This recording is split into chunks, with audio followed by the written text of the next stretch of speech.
All right, bring it in, everyone.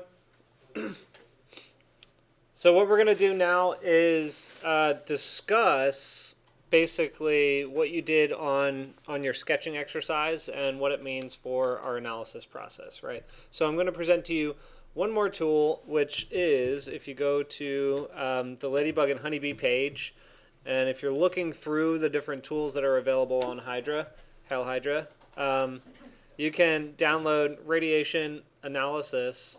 That's the one that we're looking at. They also have this real-time radiation analysis with Ladybug. That one, I think it measures the site.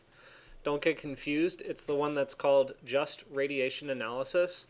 Um, and you can look at it here and download it. But I have already downloaded it for you. Yeah, I put it in the same folder as assignment 5, and it's under radiation study.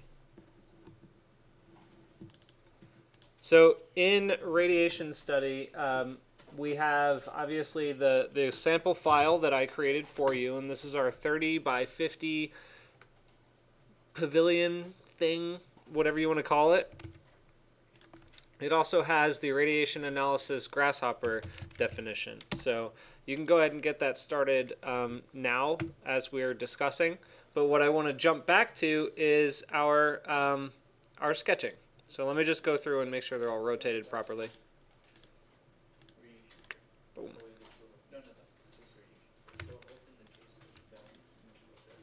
Yeah.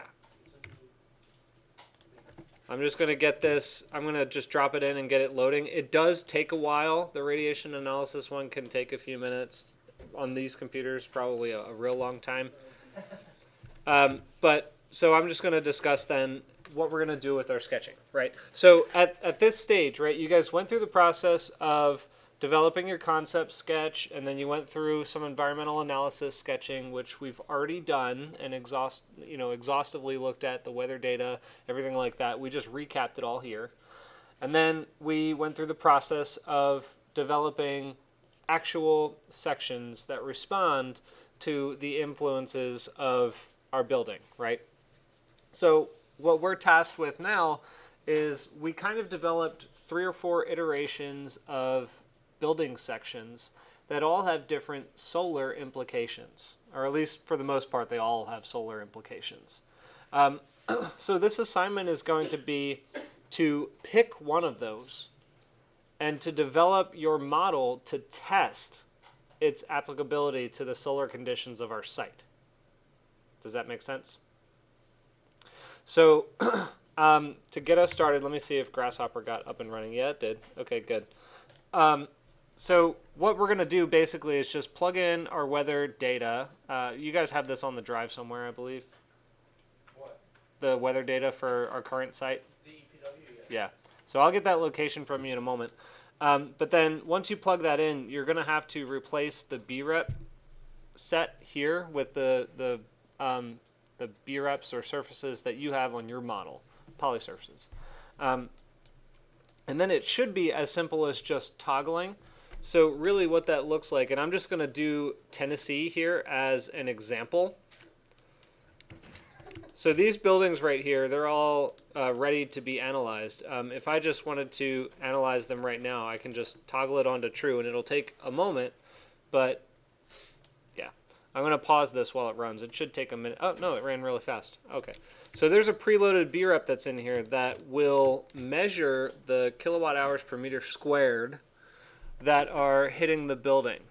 Basically, anywhere that's red is above 1,565 kilowatt hours per meter squared.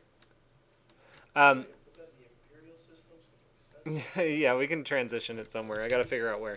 So anyway, but what I want you to look at just at a first glance is any model that you put in here is going to be analyzed on a cubic sort of method. So really it breaks all of your surfaces down into meshes, and then it measures that mesh and it calculates, I believe it goes off of the direct radiant heat gain and the mean radiant heat gain, or it calculates the mean radiant heat gain, and it'll show you a gradient across curved surfaces, which is really special. Anything that's directly kind of flat, like the top roof up here, that's all red because it doesn't really have any relief. And then you can see these really intricate pockets are getting some radiation, but not much. Yes? Is there a way to show, like, what time of year and what time in the day is that analyzing? That is a good question. Right now, the analysis period is set to 0 or no data. So you could probably delimit that there. So would it be good to limit it for winter solstice, summer solstice, stuff like that? Oh, here it is. Hour of the year for which you would like to select a sky. So you could do it hour across the year, and then this one from the analysis period component. So we'll look into that probably in the next video. I'll get them dropped in for you. But I just want to show you real quick. Once you take, so this is one preloaded geometry. Once you take your model and you link it in, all you have to do is just set multiple B-reps and it'll recalculate. Now it might take longer the more surfaces you have, but basically even though this one right now is an open top, right, there's no roof on it, what you can see is that the backside of that surface is blue. Now in reality, this is not a volumetric analysis. Be aware, what's that? Is it just planes then? Just planes, yeah. So I wanted you to see this without the top on so that you can understand that this tool won't analyze necessarily where it's going to be cool if you have open components. It's just whatever heat is hitting certain surfaces. So if I had sort of like a wing wall out here and it showed cool on the backside, that doesn't necessarily mean it's cool there. It's just cooler than the other side, which is showing orange. Okay, so where was I? Ah, yes. So we're going to drop in the analysis period and the hour of the year in a moment, but what I'd like you guys to get started on is make sure that you've opened up the file with this in it, and make sure that you've opened up the radiation analysis, and then, and then we'll move into the next one where we're actually going to start to implement some design changes and see what the effect is, and simple stuff right now, just simple massing. Any questions so far? Okay. Yeah. Yes? Is there also a way that we could set in the sun angle so we could see, visually, like where the sun's coming from and how it's hitting the surfaces and all that fun stuff? Yes, absolutely. That's a very good question. Can you set the sun angle in there at the same time so that you can see where the sun's coming from when you set your analysis period? Yes, you can. I haven't specifically done it myself, so it might take us a moment to get it correct, but yes, I believe you can. Okay. I don't see why not.